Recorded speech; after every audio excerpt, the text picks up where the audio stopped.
Richard Olney, who is 71 years old at the time of this taping, lives in Milwaukee, Wisconsin. In the last 50 years, he has been a high school teacher, a college instructor, and a businessman. He has been conducting workshops throughout the United States and Europe for both professionals and the public for over 15 years. Dick's work, which he calls self-acceptance training, includes elements drawn from hypnosis, bioenergetics, Gestalt therapy, eidetic imagery, and the shamanic tradition. For Dick, self-acceptance is experiencing yourself in the moment without self-criticism or judgment. It is based on the idea that the perennial therapy is self-acceptance. Thus his work is not the melding of these different therapeutic modes, but rather drawing out the thread of self-acceptance which is inherent in each of them. On this tape, Dick is discussing the bioenergetic structures of Alexander Lowen and the fantasies he has developed for working with each structure. Come the green people, come the green people, walking in beauty, come the green people, come the green people. Come the green people, walking in beauty. Come the green people. Dick, we're here today to talk a little bit about the bioenergetic types and the bioenergetic structures of Alexander Lowen. And we like to get on tape the information that you give your students about these structures. Maybe we could begin by saying a little bit about where you learned these structures and what the names of them are. Well, I learned them from Dr. Alexander Lowen, the chief developer of bioenergetic analysis, and I want to give full credit to him for his accomplishment in doing that. I simply took what I learned there and incorporated it into my own work.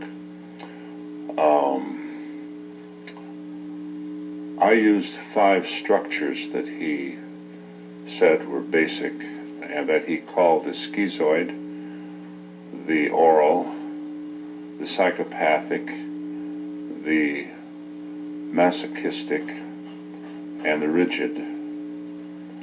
And I have used those structures, their description, their dynamics, pretty much as you will find them developed in Lowen's books. Now, as I understand it, you have given slightly different names to each of these structures. Yes, that's true. I thought early on that the labels for these structures were given pretty much in terms of a pathology. And since each of these structures also has its positive aspect, its creative aspect, I decided that I would feel more comfortable talking to people and describing people in terms of their self-fulfilling potential rather than of their pathology, even if the pathology were present. And so I substituted for the schizoid the term creative, for the oral the term loving, for the masochist the term enduring, for the psychopath the term challenger or challenging, and finally for the rigid the term achiever. And those are the terms that I teach, and it's my belief and my observation that people are much less likely to fall into condemning and criticizing themselves, which of course is something that we are trying to teach them not to do in self-acceptance training. And they're less likely to be self-accusatory if they use these positive terms. I can understand that. Now the renaming of each of the structures is something that you have developed. And as I understand it, another thing that you've developed is the use of fantasies to explore each of the different structures. Yes, there are fantasies for each of the structures, and the fantasies are simply based on facing whatever is the chief delusion or the chief fear of each structure, as the case may be. And as we go on and we talk about each structure individually, we will examine more closely what the fantasy is or fantasies are for each type. When you were first developing these fantasies, was there something missing that you were hoping to add by developing them, or did the development just simply come out of your work with individuals? It came largely out of my work with individuals, and it came largely out of my own experience, because before ever I had got into the bioenergetic world, I had already established myself in the world of Gestalt therapy and also in the world of hypnotherapy. These are things in which I acquired some competence before I came to study bioenergetics. And so there was a tendency on my part, perhaps, to be interested in imagery, in images, in the use of the imagination. And I found myself unable to simply to discard my entire background prior to becoming involved in bioenergetics. Instead, I brought my background with me. So I began to, along with the use of bioenergetic exercises, I also began to use fantasies that might simply seem appropriate to me, or images that might seem appropriate. And I recognized early on that bioenergetic exercise very often leads to an altered state, and it's a little bit difficult perhaps to tell when it crosses the line into that altered state that we call hypnotic trance. Dick, let's begin by talking about the first of the structures, and Dr. Lowen has called that the schizoid, and you have chosen to rename that the creative structure. All right, the schizoid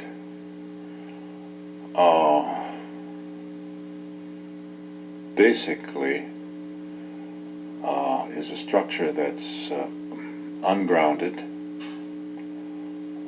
that as the pathology progresses, more and more moves into an area where it's unable to distinguish the difference between what we call reality and non-reality,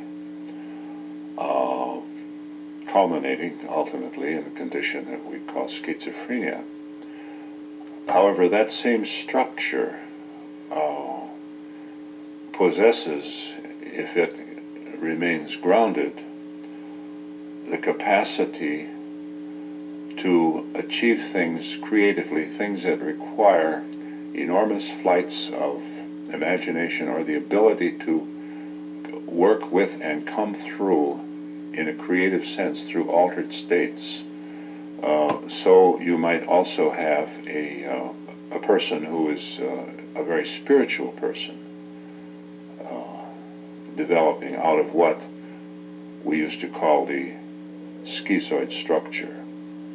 So there's this creativity. In other words, the line between madness and great creative achievement is very thin. You have, for example, Nietzsche spending years in a madhouse and then coming into the other aspect of his structure and writing creative books of creative philosophy that are still influencing the world.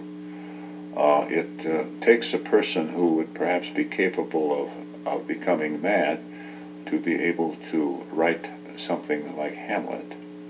Now, if we were to see one of these people in our office,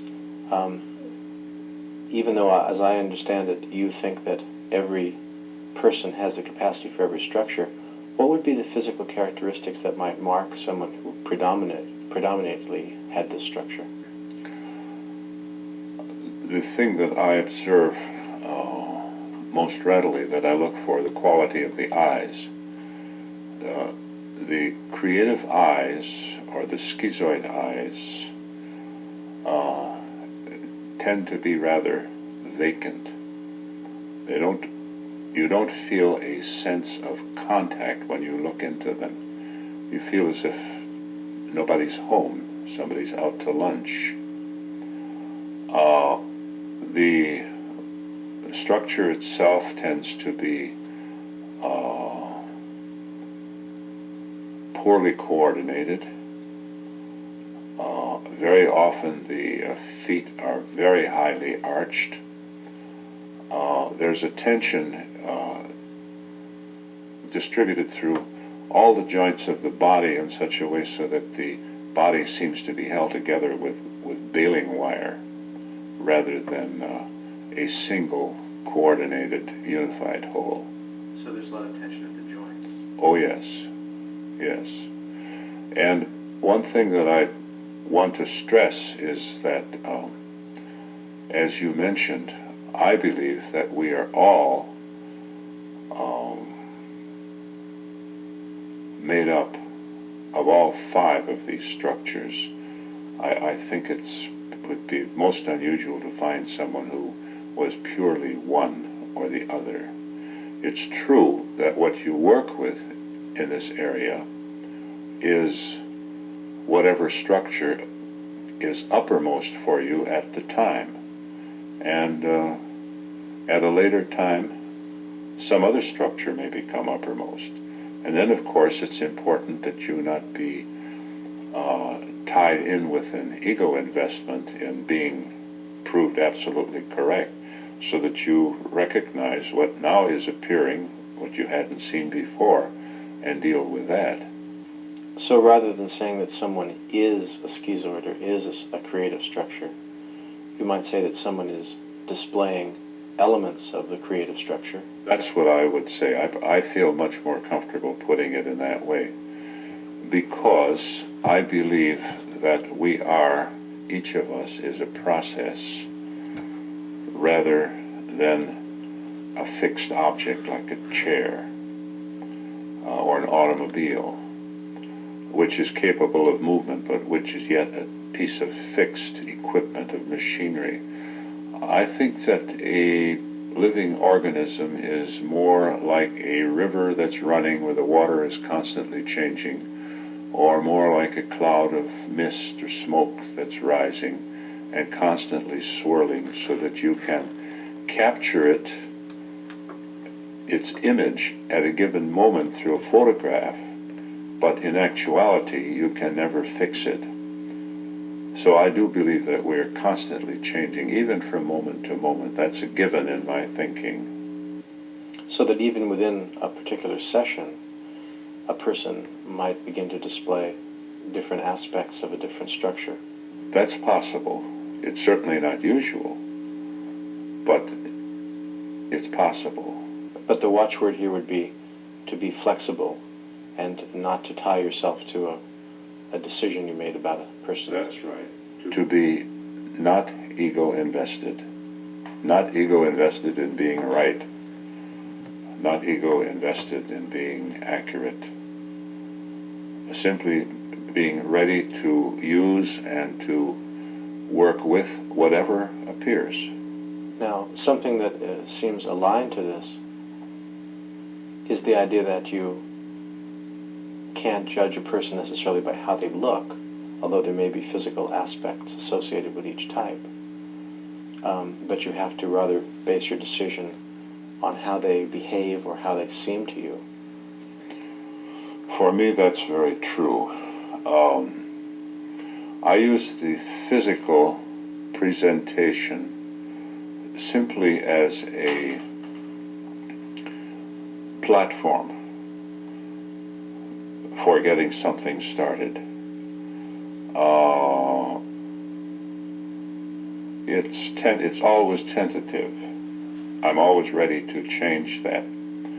But it's amazing how often you can take some physical characteristic, and if you start by responding to what you perceive there, that you can often find yourself right into the middle of something that's very useful. However, you're right. I do pay more attention to how the person relates to me. As a matter of fact, I tell my students that that's one of the most important things that they need to be alert to when they're working with a client. I think that the teacher, the therapist, should constantly, at least at the outset, be asking himself the question, how is this person relating to me? Does this person challenge me? Is this person in some way pleading with me to help him with something that's too much for him? Whatever the case may be. So I do give that a great deal of attention. I think that that's very clear. Why don't we go back now and examine again the creative structure? We've said that the eyes are very important, and we've mentioned the tension that exists at the joints, the feeling that they're being held together with baling wire. Is it true that these people who are predominantly this way will often be extremely thin or perhaps very, very obese?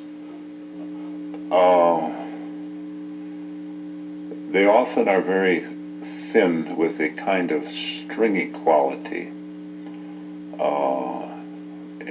to the tissues. It's not a soft tissue, it's a hard, stringy tissue.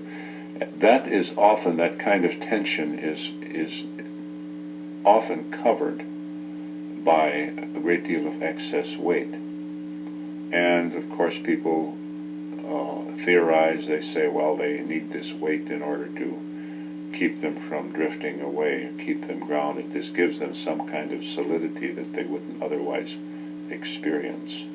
Whether that's true literally or symbolically, I don't suppose matters much, but it is true that under a very heavy appearance, the creative structure can readily exist. And that's what happens as one structure begins to be loosened. It very often reveals something else beneath it. And the great fear? The fear of this structure is that they will disappear or be annihilated. Not simply that they will die, but that in some cosmic sense they will be wiped out. The delusion that they have, or the illusion that they have, is related to that, and that is the idea that they don't have the right to exist. That they don't have the right to exist. That's usually associated with a message which comes from the mother at a very, very early age, and perhaps even prenatally. That is, if the infant perceives either fear, rage, or that is either fear or rage in the mother's face or in the mother's eyes, the response can be, well, this must be because of me. And that means that I'm on the edge now of being wiped out. And if I'm on the edge of being wiped out, it must be because I don't have the right to exist. So those things all run together pretty much. And when you're working with that structure, that can be a very telling sentence to feed them, ask them to say, I don't have the right to exist. Or alternately, you can ask them the question, do you ever doubt your right to exist? And very, very often that question or that sentence will suddenly cut through right into the basic terror that dominates that person's life. Dick, with every structure we can talk about a particular kind of holding. And what kind of holding is going on in this structure? Holding together, if you have a structure that feels that it's in danger of flying apart, of being fragmented, then the natural response is going to be to hold itself together. That's different from other structures. Each structure has its own way of holding. What Lowen called the oral structure, what I choose to call the loving structure, because the capacity to love is this great self-fulfilling aspect of that structure. The holding there is a holding on. It's the holding on of the person who thinks this is too much for me, I can't do it, and whose great fear is the fear of abandonment. The structure that I call the enduring structure, that Lowen called the masochistic structure, the holding there is a holding in, which is quite different, you see, if you visualize those things. Holding together is different from holding on in order to gain support, which is different from holding in, because the fear is the fear of exploding outwardly. And then if you are afraid of falling down, then the great holding becomes a holding up. And that would be what Lowen has called the psychopath. That would be what Lowen would call the psychopath, and what I call the challenger, because that structure finds it necessary to challenge, to see challenges everywhere. Its great fear is that it will be controlled, and therefore it has to hold itself up constantly. So when the creative structure is holding together, the fear there is that they will fly apart, not of their own volition, but they will just fly apart. That they will simply fly apart, that it's necessary for them to hold themselves together in order not to fly apart, that if they let go of that holding, that they will fly apart. Dick, what kind of work would the creative structure be likely to be involved in? Well, obviously, creative structure suggests anything involving creative activity. For example, artists, writers, playwrights, anything requiring flights and utilization of imagination and utilization of the imagination. They also could become what I call the bona fide mystics, people who have religious experiences that are not hoaxes, that are truly, for want of anything else, I can only call them mystical experiences, which most of us, I think, are capable of, or all of us are capable of, and which are often reported in cases of people who have been declared physically dead, who have then been resuscitated, who've come back to life. As you know, people of that who go through that are reported as often as having ecstatic experiences. Well, that's the creative aspect coming out in that person, regardless of what his basic structure may have been while he was just walking around being himself. I see. Well, maybe you could just begin to talk about the fantasies that you've associated with this type. The creative structure, the fear there is the fear of flying apart. So you can ask a person like that to relax, and then to, as much as they can, and to breathe a little bit, and then to do a fantasy in which an enormous hand comes down and takes them by the middle and starts to just shake them the way a puppy would shake a rag doll, until that shaking begins to break them up into fragments, and they just fly all over the room into a million different pieces. Now, some are able to do that and others aren't. The thing about these fantasies is that it's not necessary for the person to complete the fantasy in terms of what you might call a successful completion. Because if they have a problem with completing it, then you work with the problem of completing it. This brings them in touch with their holding, with how they're holding.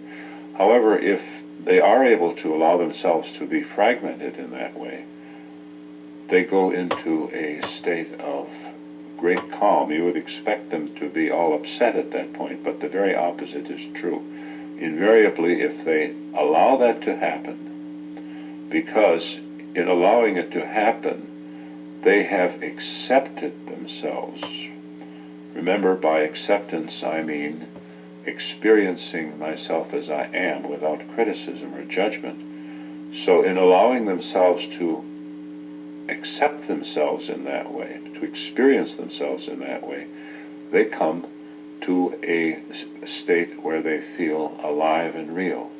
And it's a state of great calm, a state of inner strength. And it represents a step forward. It would be nice if that would take care of everything for all time, but it doesn't. Dick, are there alternative fantasies that you would use with this structure? Yes, you can, for example, ask them to imagine that they're becoming smaller and smaller and smaller in physical size until they're down to the size of a pea, or the size of a BB shot, or the size of a grain of sand, and then allowing themselves to disappear. And you have similar outcomes there. If they succeed in allowing themselves to disappear, contrary to what you might think would be logically true, that would follow, they don't become terrified. They become very calm. They become, as a matter of fact, the very opposite of being disappeared. They become very present. If they don't succeed in doing that, then you can work with them in terms of the difficulty that they had in doing that. And the end result of using the fantasies is generally that the person feels more calm, more self-accepting. Generally feels more calm because he or she is more self-accepting. You see, the use of the fantasy is designed to facilitate the acceptance, the self-acceptance on the part of that person, of that part of their makeup, that structure. And when they accept it by allowing themselves to be that through the fantasy, they no longer are denying themselves. And they begin to feel more calm, they begin to feel more integrated, they begin to feel stronger. What I sum up by saying they begin to feel alive and real. And that itself is a statement you might ask them to say. Yes, when they reach, if I have reason to believe they've reached that point by observing them, their tone of voice, their watching their face, etc., I've asked them to simply say, I'm alive, I'm real. And that very often intensifies that feeling for them. Dick, let's go on to the second structure. And this is the structure that Dr. Lowen has called the oral structure, and you have called the loving structure. Yes. Perhaps we could begin by saying something about the appearance of these people. What is the characteristics that one might observe if if they were in the office or if they were presenting themselves to you?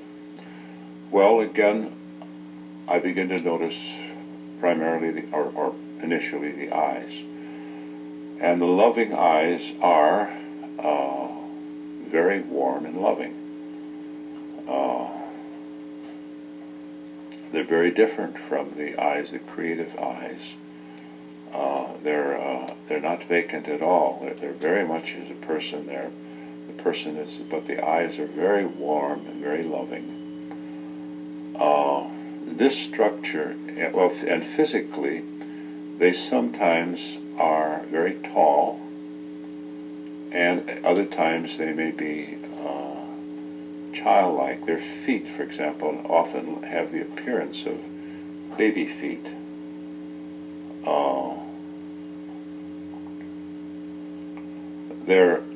When they're tall, with long arms and long legs, as you often find in the creative structure, there's a softness about them which distinguishes them. The creative tallness and slimness is often stringy and hard, as I mentioned. In the loving structure, there's a softness and a roundedness to them, which is, the flesh itself looks different.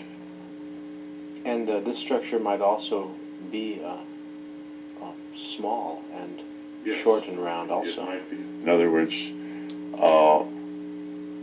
symbolically speaking, you could say that they either have remained the size of children, or have tried to remain the size of children, or they have tried very, very hard to grow up, to grow out of their infancy. They're great, they're, just as the creative structure has its genesis in seeing fear or anger in the mother's face or mother's eyes, this structure has its genesis in having the experience of being abandoned by the mother. There's a fear of abandonment. It's this fear of being abandoned which makes it typically afraid that it won't be able to do things, won't be able to do it alone without assistance. It needs help.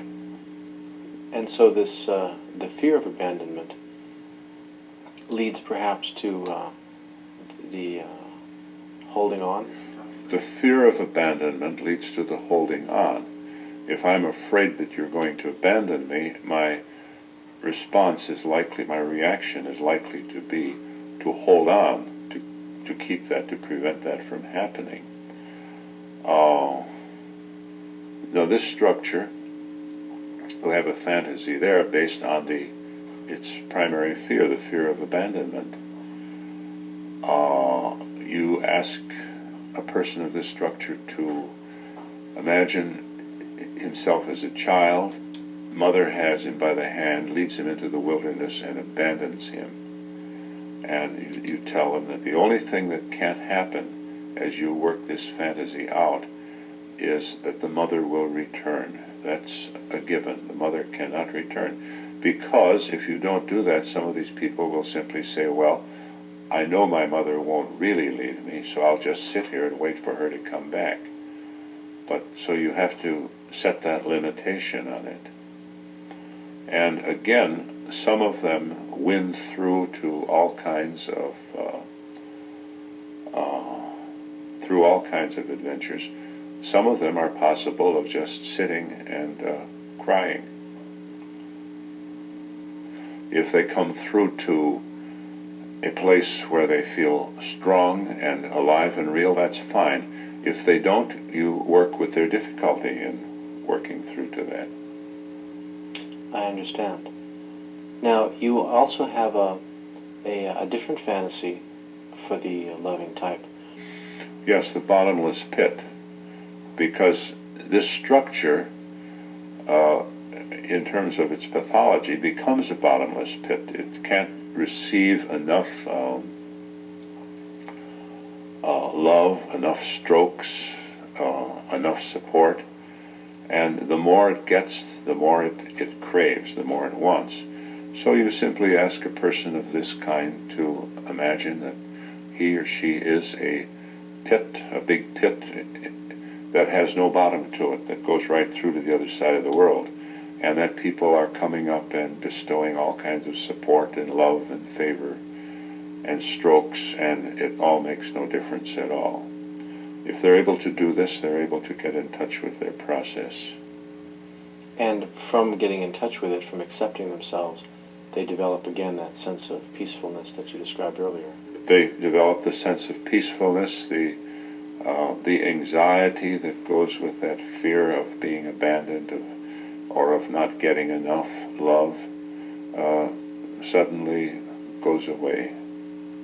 So we're describing two separate aspects of the loving structure, one in which they are afraid of being abandoned and that everything will go away, and the other in which they don't take in what is being offered to them. It's not so much that they don't take in, it's that they can't get enough.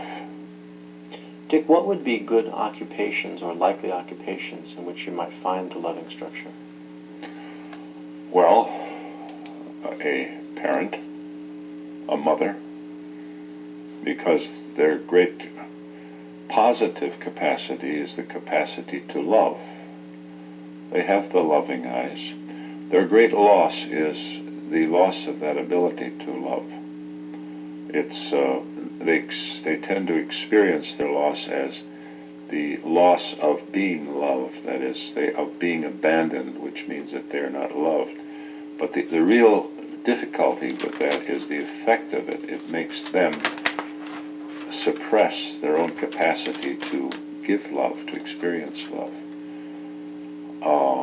And as I say, the loving structure makes a good parent in many ways. There are many other areas in which this could be very useful. Certain areas being teachers of certain kinds. Do you often see loving types as therapists? They can also be therapists. Any one of these structures could be a therapist, I'm sure. In order to be an effective therapist, they would have to have in some way come to terms with their own pathologies and have at least begun to move in the direction of the fulfillment of their capacities, that is, the fulfillment of each structure. And so for the loving type, what pitfalls would there be for them if they hadn't done that?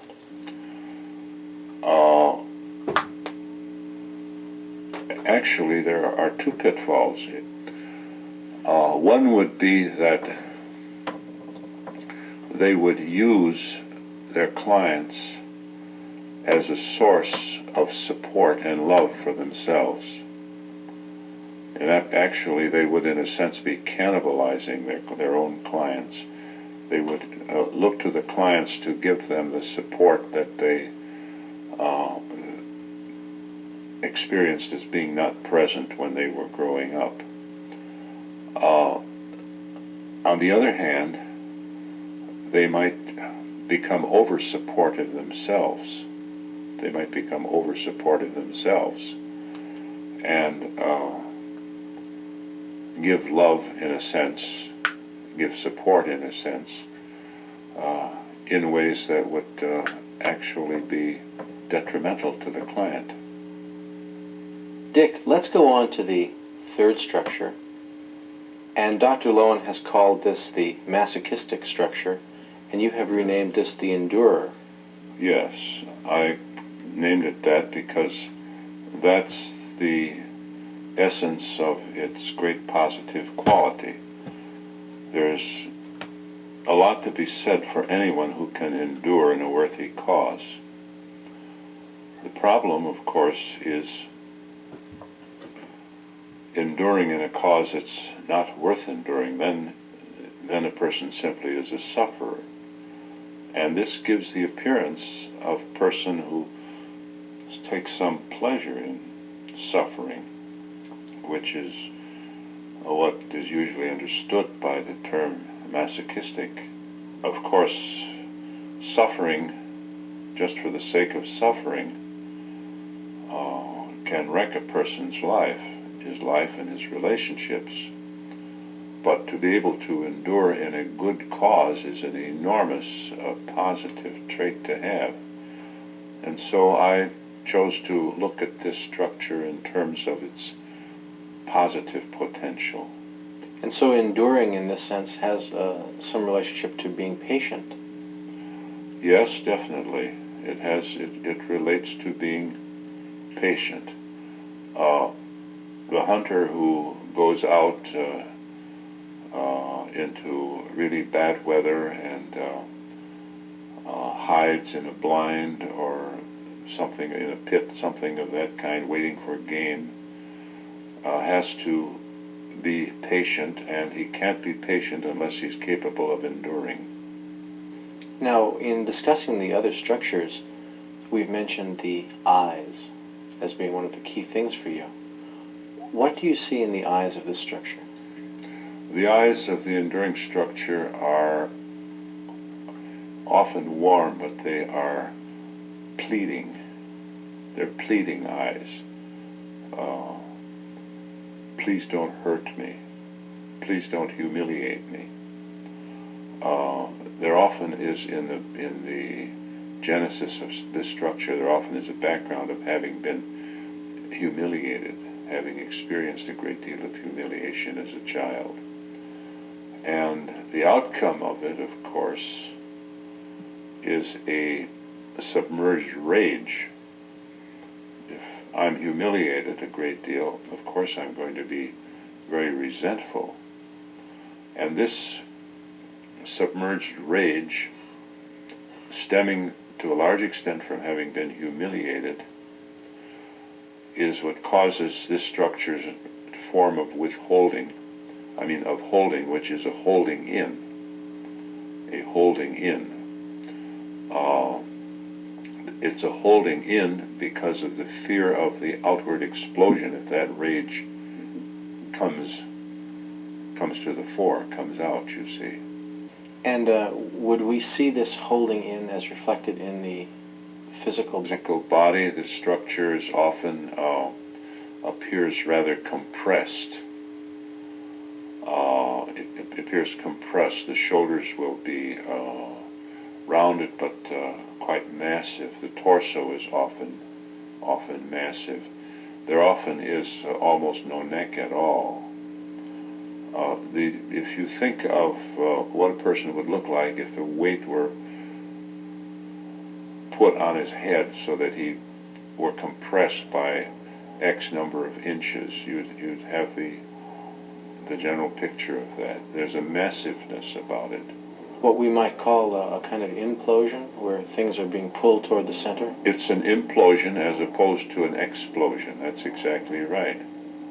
That's where we get one of the important fantasies for this type, this structure. That's the fantasy of the bomb. In order to bring about this fantasy,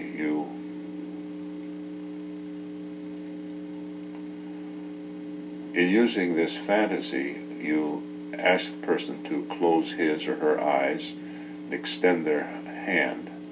Then you touch their hand as if you're placing a small object in it, and you say, now, I want you to imagine as realistically as you can that I've placed a little pill in your hand. It looks like a multivitamin pill.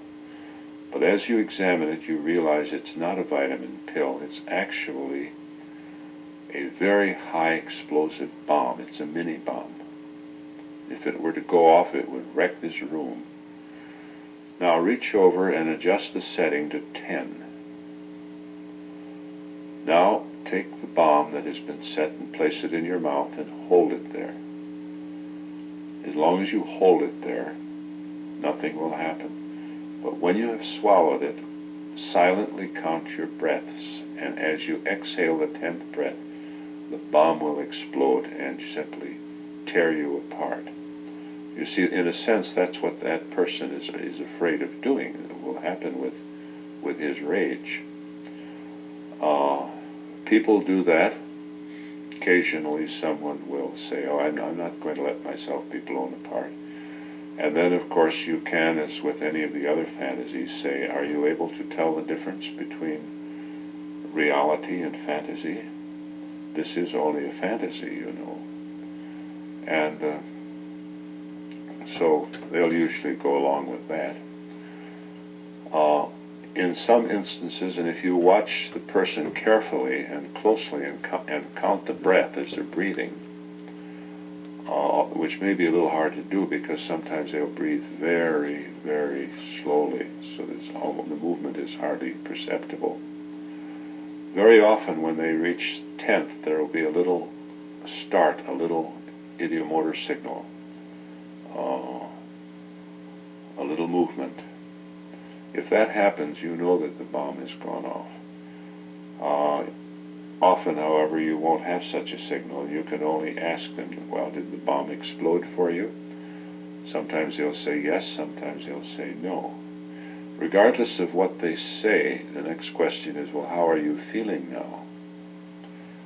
And if the bomb has exploded, they also will be experiencing the state of calm, the state of being integrated and strong that comes with so many of these other fantasies. However, even though they say the bomb has not exploded, in an amazing number of cases they will report that same feeling. In that case, you know that somehow the bomb did explode for them, even though they're consciously denying it. But you see, there again, what you are getting them to accept is the thing that they have imagined many times but won't let themselves really feel, experience, and that is this explosion. Obviously, we're not recommending this as a rehearsal for people to go out and be violent. It's a symbolical kind of experience, a symbolic fantasy.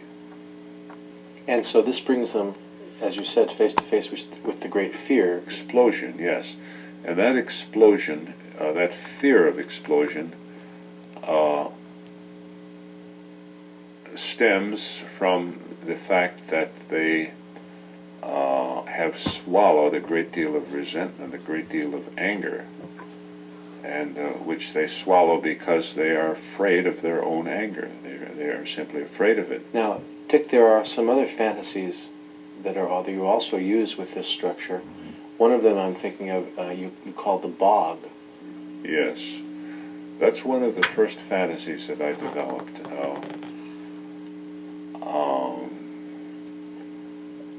It came to me, the idea came to me from a statement that I found in one of Alexander Lowen's books called The Language of the Body, in which he's discussing this structure he calls the masochistic structure there. And he says that one of the problem aspects of this structure is that it attempts to do through effort what can only be done spontaneously, and that it's like that this structure is like a person who is caught in a bog where the harder he struggles, the more he embeds his feet, so that the harder it is actually to move.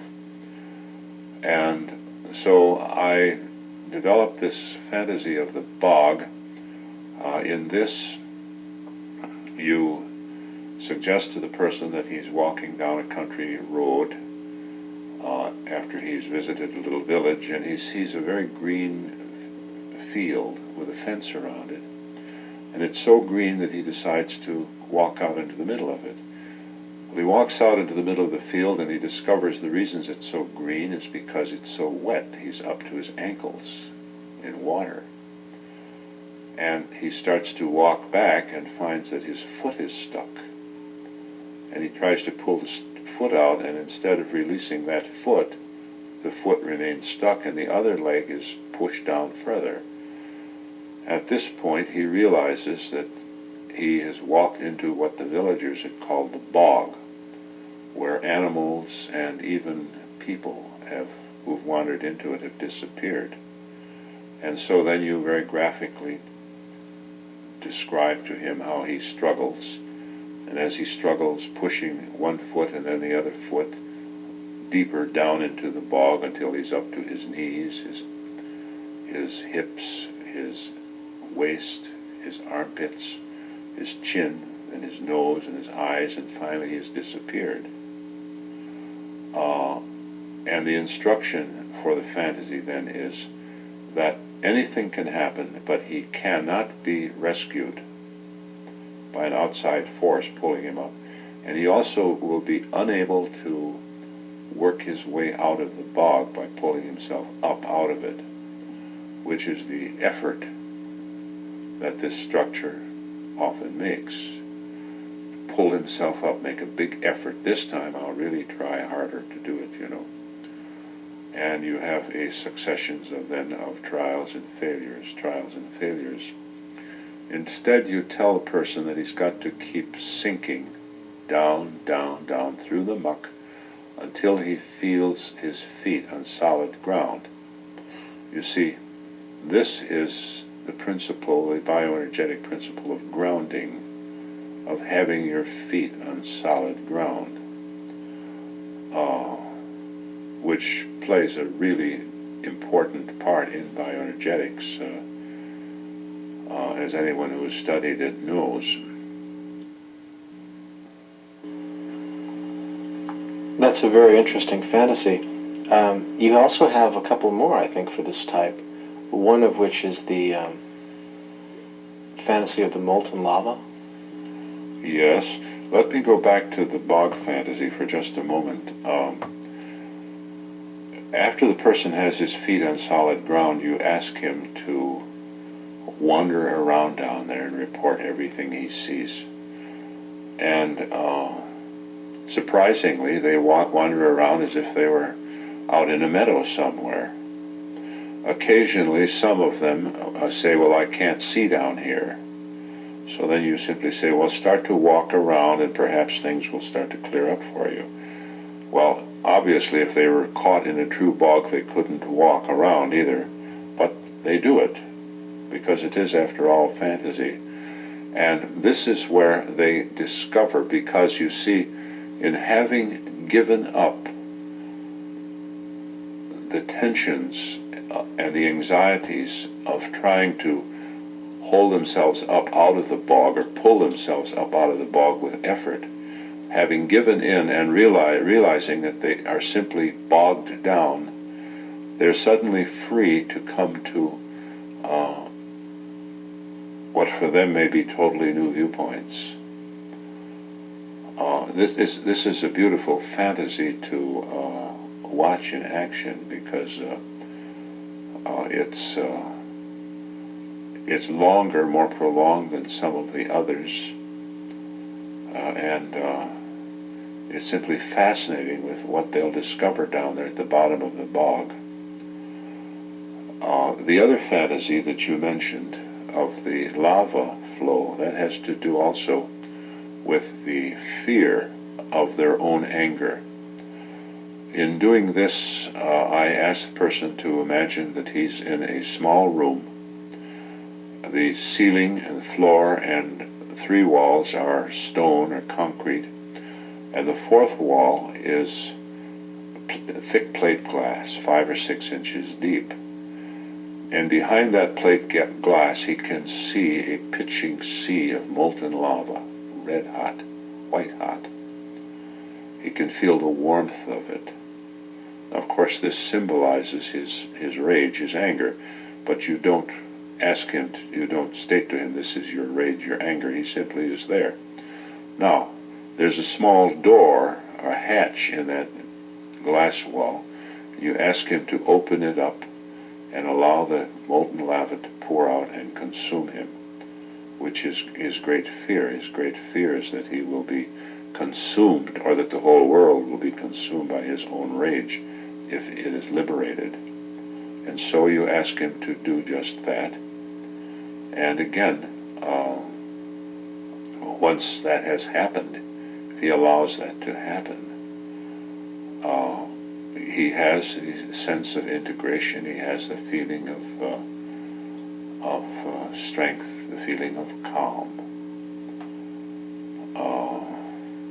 If he's unable to allow it to happen, then you begin to work with his difficulty in doing that, just as you do in the other fantasies. Dick, there's one more fantasy for this type, I believe, which is slightly more bizarre, and that is the fantasy of shitting. Yes, that's a very bizarre fantasy. That comes from the idea that the conflict that this structure is based on, or lives with, of trying to please people, and at the same time in order to avoid humiliation, and at the same time of experiencing the rage as being pushed down, the rage being overlooked and forgotten. That conflict, the outer part, can be expressed by the words, "I aim to please." And the rage pushed down can be explained by, "I'd like to shit on you." So this is a sentence you can also ask these people to say, "I aim to please, but I'd like to shit on you." And often when they're given this, they start to laugh. They begin to feel quite good, as if somebody has been found out in some little trick, you know. They're not resentful. I don't recall anyone who's ever been resentful about it. But they often feel very good if they simply repeat that sentence, because simply in repeating that sentence itself, there is an acceptance of their own process. But now for the fantasy that's based on that, you simply ask them to imagine, to close their eyes, and then to imagine that they open their anal sphincter and they begin to just pour out shit as if it will never end, until the room is 6 inches, a foot, 2 feet, 3 feet, and finally 6 or 8 feet full of it. And everyone has disappeared, and they are riding the crest of the wave. This often is a tremendously liberating fantasy for these people. They often enjoy doing it tremendously. And of course, with all the fantasies, there is the matter of, once the fantasy has been experienced, there is always the matter of the inner work that goes on in the days to follow, as people think about it and remember and recall it and begin to see applications of it and so on. Dick, one last thing. Where would we find this structure in terms of occupation? Any occupation in which the ability to wait for results, the ability to endure all kinds of hardships while you're allowing things to develop, would apply. This is not a bad characteristic for a therapist to have, who you sometimes hear therapists talk about certain clients who drive them up the wall, and who infuriate them and so on. The ability to endure all the machinations that some clients are capable of, without being caught up in it, or without being carried away, without being exhausted by it, makes this a rather useful trait for a therapist to have. But any situation in life where endurance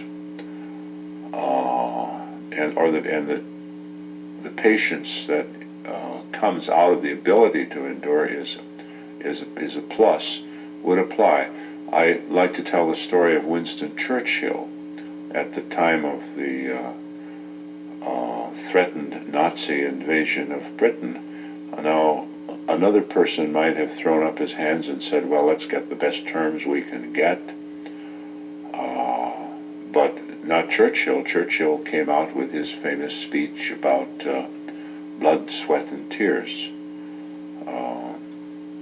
I don't think that's exactly the way he said that, but that's the way it's usually quoted. You see, and Churchill's very appearance, you can think of that also as being typical of this character structure, rather compressed in the heaviness of him, the massiveness of him. And no, he wasn't going to give up. He wasn't going to quit. He simply was going to endure, and he would endure forever. That was the message he gave. And of course, it was a message that spelled ultimate victory. Thank you, Dick. Let's go on to the fourth structure, which Dr. Lowen has called the psychopath, and which you call the challenger. Well, the essence of this structure is that almost anything that comes up is viewed as a challenge of some kind. I call this structure the challenger because the ability to challenge, or the ability to see challenges and to rise to challenges, is also a very positive aspect. The point again is, of course, that if it's in a good cause, it's a good trait to have. However, simply challenging for the sake of challenging can be really very destructive. The challenger's structure centers around the idea of controlling other people before they control him.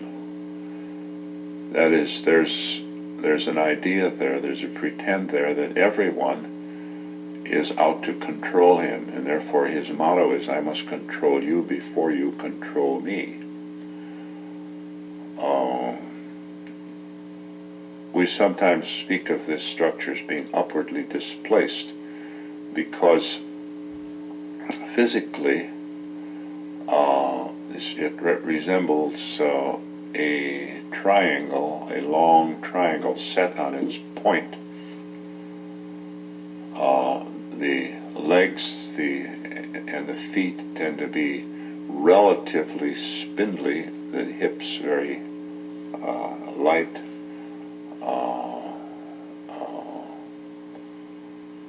not very broad in the pelvis at all, but shoulders tapering out to broad shoulders, and often a rather massive head on top of that. The picture of that inverted triangle fits it pretty well. An example of this would be the classical at attention stance of the military. You know, the feet are everted, the knees are locked, the head is held very high, and the chest is puffed out. Everything is moved upward. There's a corollary to that, psychologically speaking, in that the tendency is to almost immediately translate or to convert feeling, whatever feeling comes, into thinking. And that's done in very in ways that people ordinarily wouldn't notice at all. For example, if you have two people and you say, how are you feeling? And the one says, I don't feel very good, I have a tummy ache. And then the other one says, well, I don't feel good either. I have a tummy ache because I had too much lunch.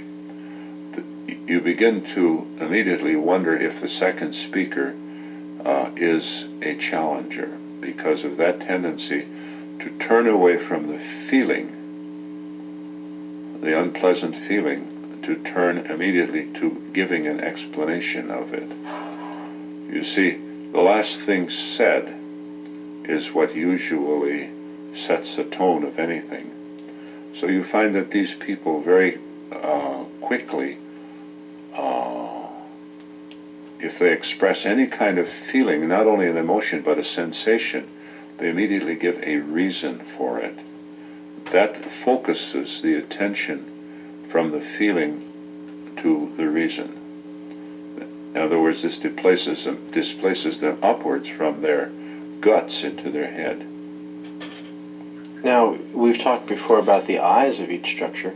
What would we see in the eyes of this structure? Well, the challenging structure's eyes are, they're certainly not vacant, and they're certainly not soft and loving, and they're certainly not warm and pleading. They're hard. They're hard, they're compelling. They may be brilliantly hard and compelling. And as an alternative to that, at times they can be very seductive. Very seductive.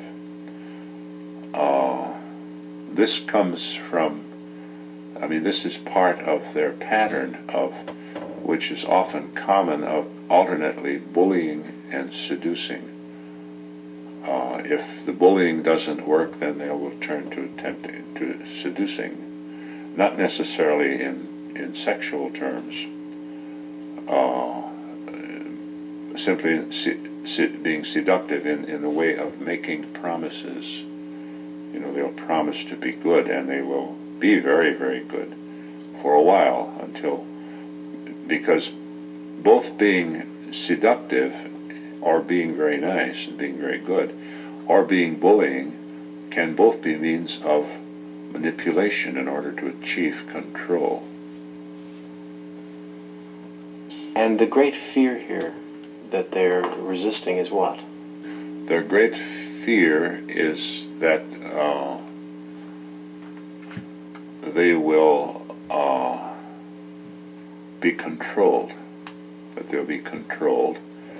Another way of saying that is, another way of looking at it, is a great fear that they will fall. They are constantly alert for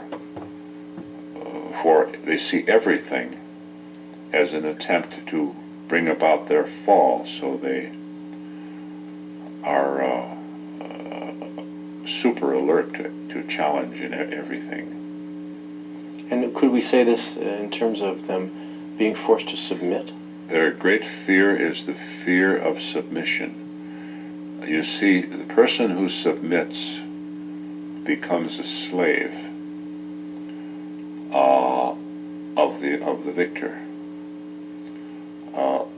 Submission is the act of a person who is forced into slavery, and this is their great fear.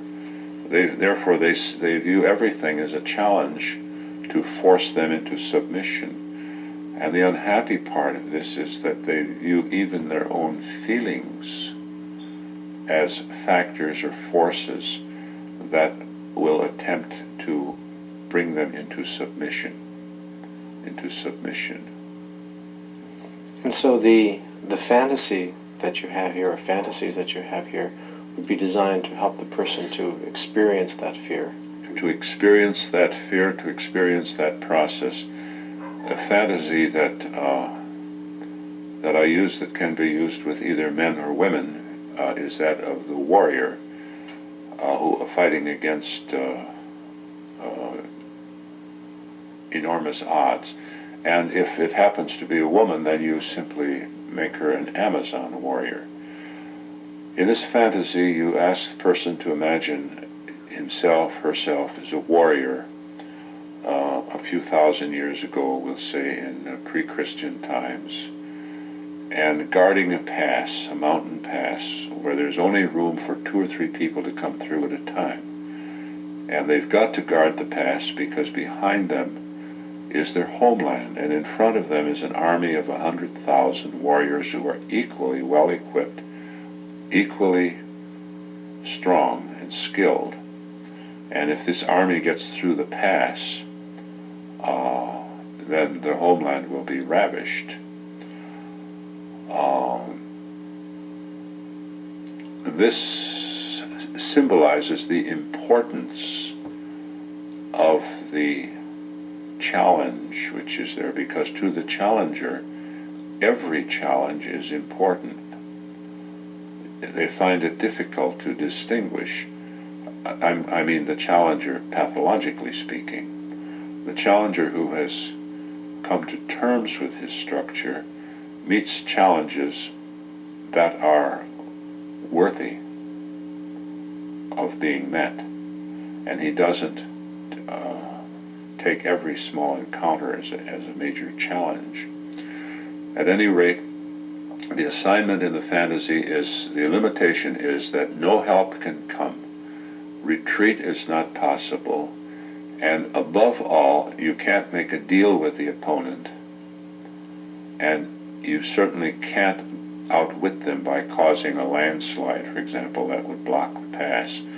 And invariably, when I make that remark, there's some little smile or acknowledgement on the part of the person I'm working with, because they have already thought of that as what they will do. They will meet the challenge by just being very smart. So you close that down and tell them that there's only one possible outcome. They must fighting 1, 2, or 3 people at a time until they are totally exhausted and are overwhelmed, and the army marches through the pass, trampling them into the mud. Now this is a very difficult fantasy for people to do, and some of them will go into it very willingly, and then they will say in a panicky tone, "I can't stop fighting, I can't stop fighting." If a person is able to carry through this fantasy, they begin to experience a tremendous peacefulness, a beautiful state that is very unusual for them. This is one of the fantasies that is very, very hard for people to carry through, however, because it involves that the person whose essence is not to fall must fall into the mud and be trampled. Either way, you see, if they succeed in doing that, they have had that experience. If not, they have given you a lot of material to work with, to give them an awareness of their structure. Now, Dick, one more fantasy that you sometimes use with this structure is the fantasy of falling, is it not? Yes, and this fantasy is not limited to simply this structure, by the way. It can be used with any structure where there's a fear of giving up their own particular kind of holding, their own particular kind of neurotic control. And in this fantasy, I ask the person to imagine being either on top of a very tall building like the John Hancock Building or the Empire State Building, or perhaps being on top of being at the edge of a cliff in the Grand Canyon. And ask them to look down and see how small everything is, and then ask them to jump. And if they really are into it, you often will see again the little signal that they will, a quick drawing in of breath and a little jerking movement. Not necessarily, however. Sometimes that sign isn't given at all. It's not too unusual to have people say, well, you say, did you jump? And they say, no, I haven't been able to do it. And if they're not able to do it, then you have material there to work with. Their inability in fantasy to give up that control.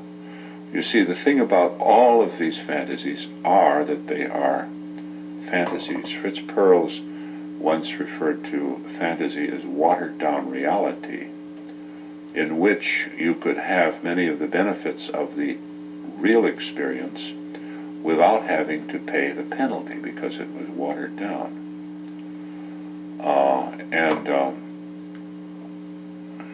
That, of course, is a very good observation, and I make that observation to people who have the problem. If they simply can't make the leap, then you simply work with that. If they do, I would say that out of 10 people,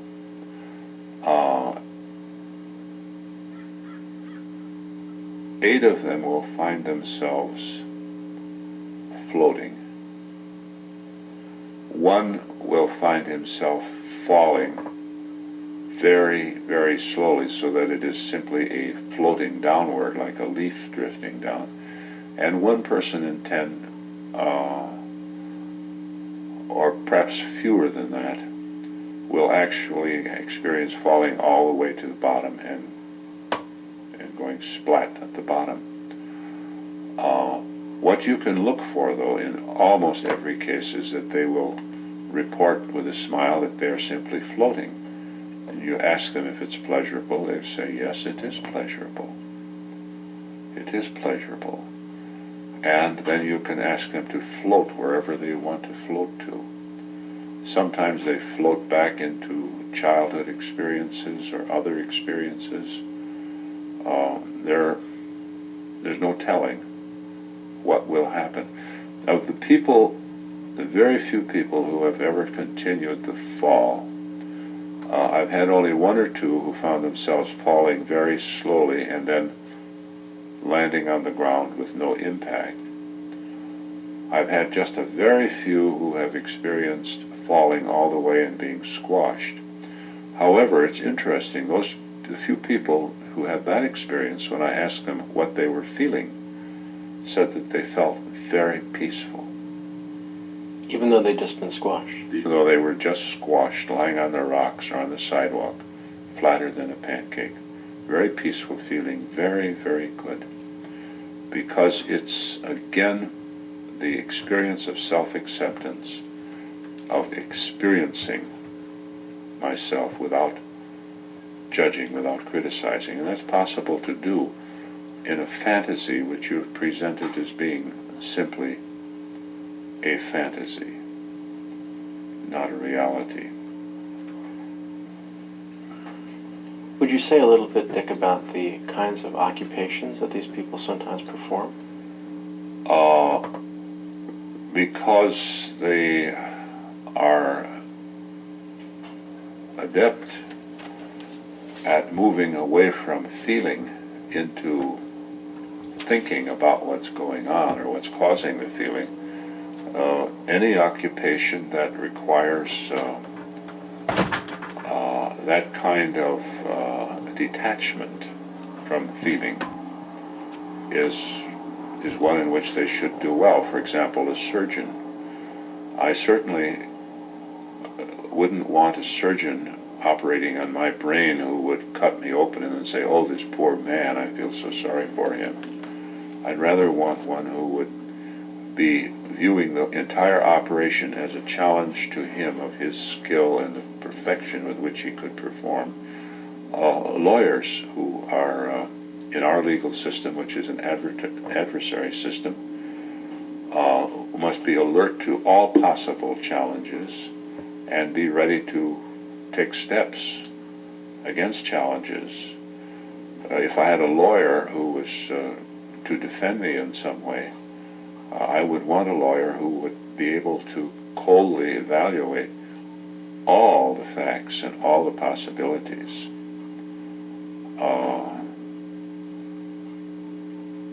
One thing I might say further is that I don't want to suggest that any one of these structures are suited only for certain occupations and not for others. there certainly is nothing wrong with having a warm-hearted surgeon. Certainly, when you consider the extent of some surgery and the duration of an operating session, there's nothing wrong with having a surgeon who is able to endure and endure and endure, because that is a good cause. So the characteristics which are typical of each of the structures we've talked about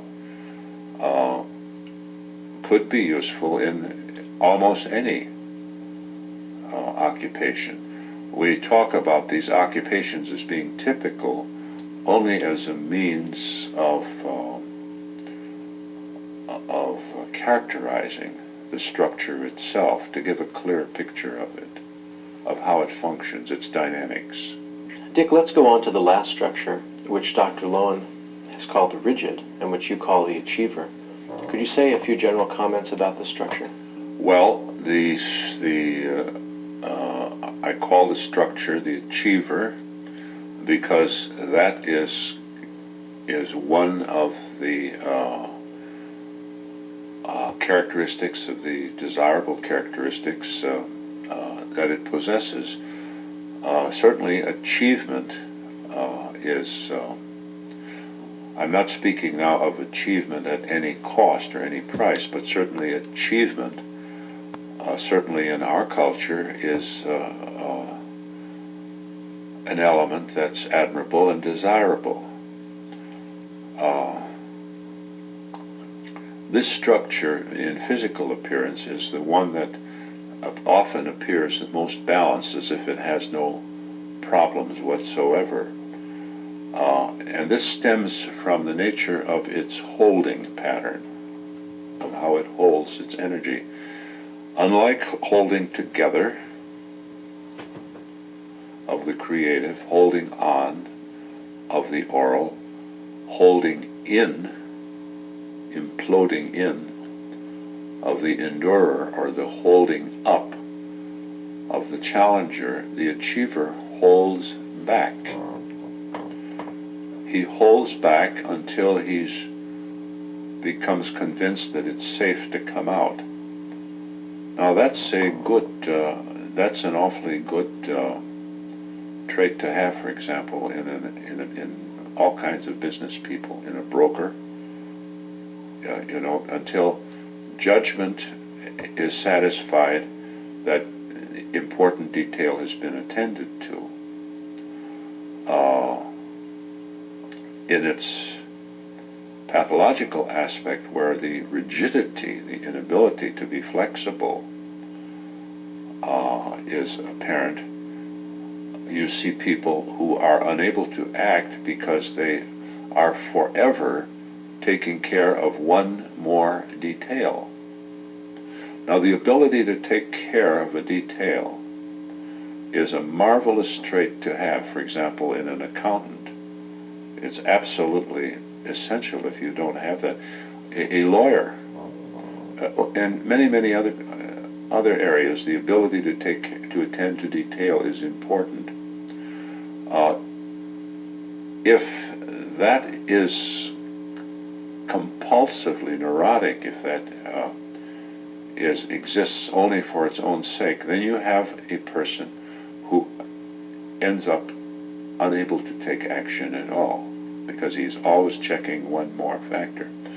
However, if you have simply a person who has a tremendous capacity for checking out all the details before he makes a move, then you have a very, very successful businessman, for example, or in any area where it's important, other than business, where it's important to take care of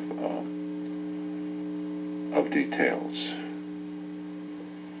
If we were looking at this structure, what would the eyes appear to be like? Would appear to be alert and present, but they wouldn't be the hard, compelling eyes of the challenger, because the achiever is not into trying to get control over the other person.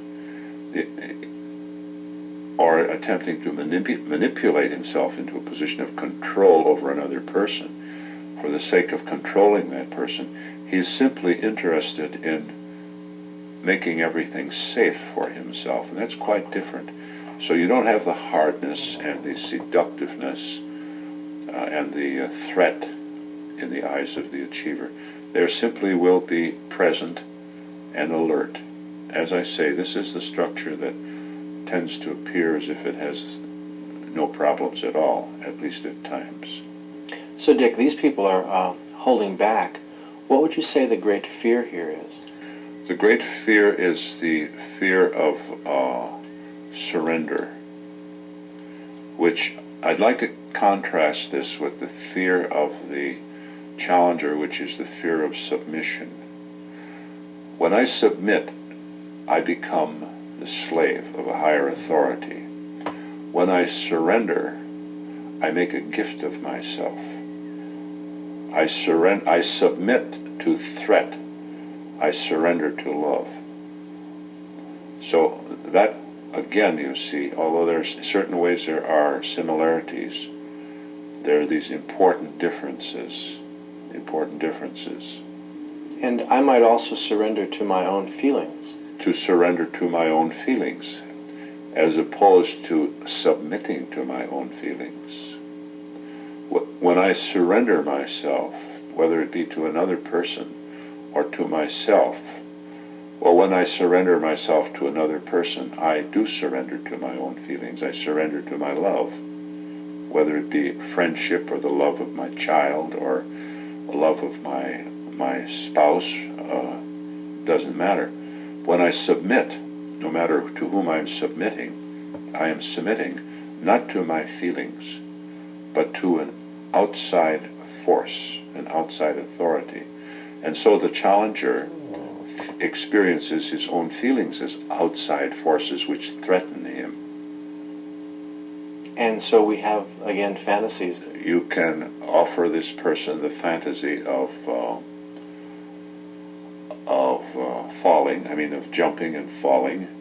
Another one that I began to use after I had a dream in which this occurred to me is of driving down the street or down a highway, an expressway in a high-powered car, very fast speed, and suddenly finding that all the controls were gone. The car won't respond to the steering wheel no matter how you turn it.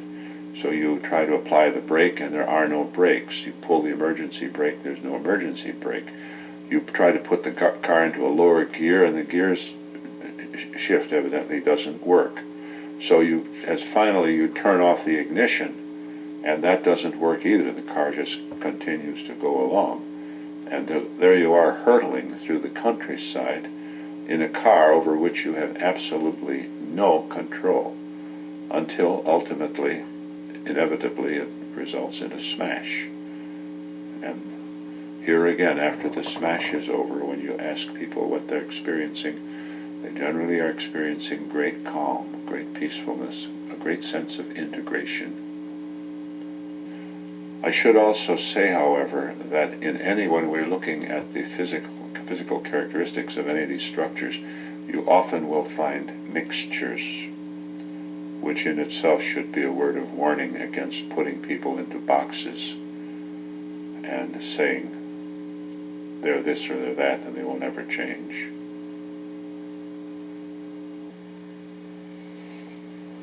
Well, thank you very much, Dick. This has been very useful and very informative. Okay, it's been fun talking with you.